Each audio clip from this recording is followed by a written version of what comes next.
வணக்கம் நண்பர்களே. நம்ம சேலம் மாவட்டத்தில் இருக்கிற கொங்கணாபுரம் சனிக்கிழமை பெருவடை நாட்டுக்கோழி சந்தைக்கு தாங்க வந்திருக்கோம். நம்ம சந்தை வந்து பார்த்திங்கன்னா சனிக்கிழமை வாரம் நடக்குது. நம்ம கொங்கணாபுரம் சந்தைக்கு வந்து பார்த்திங்கன்னா பெருவடையில் நாட்டுக்கோழி வந்து அதிகமாக வந்துட்டுருக்குது.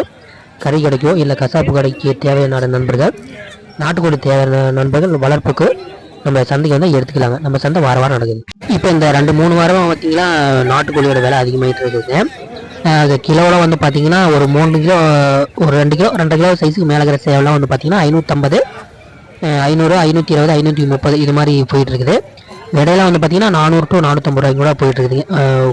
கோழியோட சைஸை பொறுத்து விலை முன்ன பின்ன போயிட்டுருக்குது. அதே மாதிரி விசேஷ டைம்லாம் பார்த்தீங்கன்னா ஓரளவுக்கு ரேட்டு போயிட்டுருக்குது. சேவலோ விடையில் விற்கணும் அப்படி வாங்கணும் அப்படின்னா நம்ம கொங்கணாபுரம் சந்தைக்கு வந்து வாங்கிக்கலாங்க. நல்ல லைனேஜ் உள்ள வளர்ப்புக்கு தரமான பொட்டையுமே வந்துட்டு இருக்குது. பொட்டை வேணாலும் எடுத்துக்கலாம். அதே பழைய பட்டாய் சைஸ்லையுமே வருது, எடுத்துக்கலாம். இப்போ நம்ம பார்க்குறது எல்லாமே வந்து பார்த்திங்கன்னா ஒரிஜினல் பெருவடை நாட்டுக்கோழிங்க. இதெல்லாம் வந்து பார்த்திங்கன்னா ஒரு 3 கிலோ 3 கிலோ சைஸில் வந்து சேவலாக இருக்குதுங்க. இதெல்லாம் வந்து பார்த்திங்கன்னா இந்த பெரிய ஹோட்டலுக்கு, இந்த தாபா இது மாதிரி ரெஸ்டாரண்ட்லாம் தேவைப்படுற நண்பர்கள் நம்ம சந்தைக்கு வந்து எடுத்துக்கலாங்க. நம்ம சந்தையில் வந்து பார்த்திங்கன்னா வியாபாரிகள் அதிகமாக வராங்க. அதே மாதிரி சேவல் எடுக்கிறதுக்கு வந்துட்டு இருக்காங்க. ஹோட்டலுக்கு, இதே மாதிரி கசாப்பு கடைக்கு, இந்த கறிக்கு தேவையானது இது மாதிரி வந்து எடுத்துகிட்டு இருக்காங்க. அதே மாதிரி வந்து பார்த்திங்கன்னா வளர்ப்புக்கும் நல்ல லைனேஜ் உள்ள பொட்டையும் நிறைய வருதுங்க. பட்டா சைஸில் சேவலாம் வச்சுக்கிட்டு பொட்டையெல்லாம் நிறைய கறியாக கொடுத்துறாங்க. அது மாதிரி பொட்டை வேணாலும் கூட எடுத்துக்கலாங்க. விளையாட்டுக்கு பயன்படுத்தக்கூடிய நல்ல ரகம் இது மாதிரி வந்துட்டுருக்கு. வேணுங்கிற மேக்ஸிமம் நம்ம சந்தைக்கு வர சேவல் எல்லாமே நல்ல லைனேஜ் உள்ள சேவலாக வந்துட்டுருக்கு. அதே மாதிரி வந்து பார்த்திங்கன்னா பொட்டையுமே நல்லா தான் வந்துட்டுருக்கு. நிறைய முறை கேட்டிருக்காங்க, நம்ம சந்தைக்கு வந்தோம்னா நல்லா லைனேஜ் உள்ள பொட்டை எடுக்க முடியுமான்னு வளர்ப்புக்கு. அது கன்னி வரையும் எடுத்துக்கலாங்க. இல்லை பெரிய சைஸு முட்டை சைஸில் கோழியாக வருவதை எடுத்துக்கலாம். காலை நேரமாக வந்தோம்னா சந்தையில் பார்த்து எடுத்துக்கலாங்க. நம்மளுக்கு என்ன சைஸில் வேணுமோ பார்த்து எடுத்துக்கலாங்க. ஒரு கோழியிலேருந்து வந்து பார்த்திங்கன்னா 20-30 பொட்டை வரைக்கும் கூட எடுத்துக்கலாம்.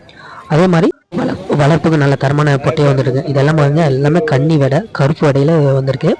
இதெல்லாம் பார்த்திங்கன்னா நல்லா லைனேஜுங்கிற மாதிரி தான் கோழிக்கார சொல்லியிருந்தாங்க.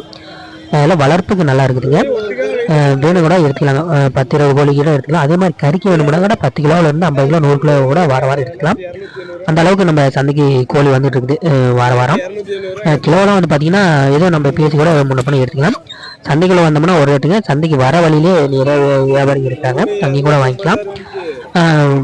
நிறைய நம்பர்கள் கேட்குறாங்க, எனக்கு பண்ணைக்கு வளர்ப்புக்கு வந்து நல்ல லைனேஜ் உள்ள பொட்டை வேணுங்க, ஒரு 10 பொட்டை வேணும், 15 பொட்டை வேணும், ஒரு 5 பொட்டை வேணுங்க, நிறைய நண்பர்கள் கேட்டிருக்காங்க. அவங்களும் வந்தீங்கன்னா கூட எடுத்துக்கலாங்க. வளர்ப்புக்குன்னு பார்க்கும்போது வந்து பார்த்திங்கன்னா நம்ம வியாபாரிகிட்ட வாங்கும்போது இங்கே வாங்குறதோட நேரடியாக வந்து பார்த்திங்கன்னா நம்ம விவசாயி இந்த கோழி கொண்டு வரங்கிட்டே வாங்கிட்டோம்னா கொஞ்சம் பெருசாக தெரியுதுங்க. எப்படின்னா வியாபாரிங்க வந்து பார்த்திங்கன்னா வியாபார நோக்கத்தோடு கொடுப்பாங்க. எப்படின்னா அவங்க வந்து பார்த்திங்கன்னா நோவு கோழிங்கிறத கூட நல்ல கோழி சொல்லிங்கனோட கொடுத்துட்றாங்க. அதையும் நம்ம வாரம் பார்த்துட்ருக்கோம். அதே மாதிரி வந்து பார்த்திங்கன்னா நல்ல லைனேஜ், இது எப்படி என்ன ரகங்கிறத நம்ம கோழிக்காரர்கிட்ட கேட்டு தெரிஞ்சுக்கலாம். நம்ம வியாபாரிகிட்ட வாங்கும்போது அவங்க எப்படின்னு சேல் பண்ணால் போதுங்கிற கான்செப்டில் அவங்க கொடுத்துருவாங்க. அதனால் நம்ம சேவல் வாங்கணும் இல்லை பெடா வளர்ப்புக்கு வாங்கணும் அப்படின்னு நினைக்கிற நண்பர்கள் காலை நேரமாக வந்தோம்னா வியாபாரிங்க சந்தைக்கு கொண்டு வராங்க, அவங்ககிட்டயே வாங்கிக்கலாம். இல்லைன்னா காட்டுக்கார கொண்டு வராங்களே அவங்ககிட்ட கூட நம்ம பேசி முன்ன பண்ண 50-100 முன்னையோ இல்லை புண்ணியோ கொடுத்து கூட எடுத்துக்கலாங்க. நல்ல பொருளாக இருந்துச்சுன்னா நல்ல ரேட்டு கொடுத்து எடுத்துக்கலாம். சந்தைக்கு வர வழியில் நிறைய வியாபாரிகள் அங்கங்கே நின்று வாங்கிக்கிறாங்க. அவங்ககிட்டையும் கூட சந்தைகள் வந்தோம்னா கேட்டு காசு ஒரு கோழிக்கு 20 ரூபா வாங்குறாங்க. அதனால் வர வழியிலே நிறைய வியாபாரிகள் அங்கங்கே வழியில் நின்று விவசாயி கொண்டு வாங்கிக்கிட்ட கோழியெல்லாம் வாங்கிக்கிறாங்க. அதே மாதிரி நம்ம அங்கேயே வந்து பார்த்தோம்னா கூட நல்ல லைனேஜ் உள்ள என்னங்கிறத பார்த்து கூட எடுத்துக்கலாங்க. வேணுங்கிற நம்பர் நம்ம சந்தைக்கு வந்து எடுத்துக்கலாங்க. வெளி மாநிலம், வெளி மாவட்டத்தில் கூட நிறைய நண்பர்கள் நம்ம சந்தையில் சேவலும் விட எடுக்கிறதுக்காக வராங்க.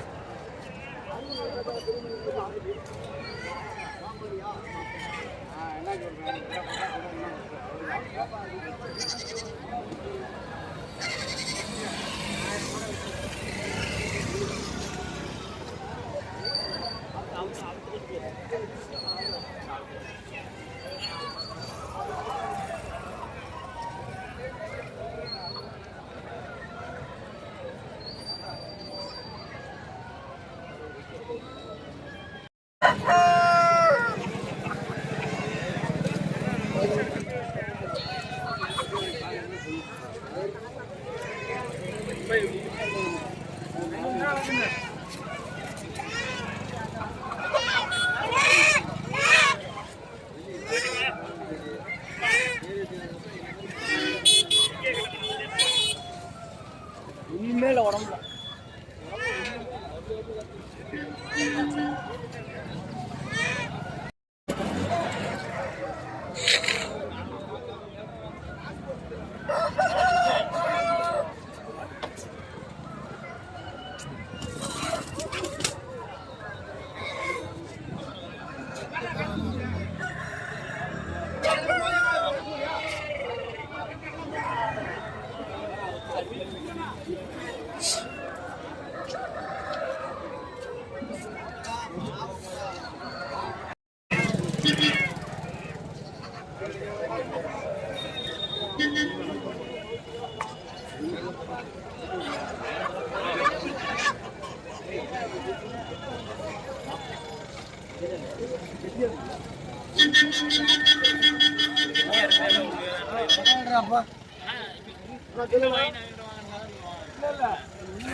எப்படி கையில்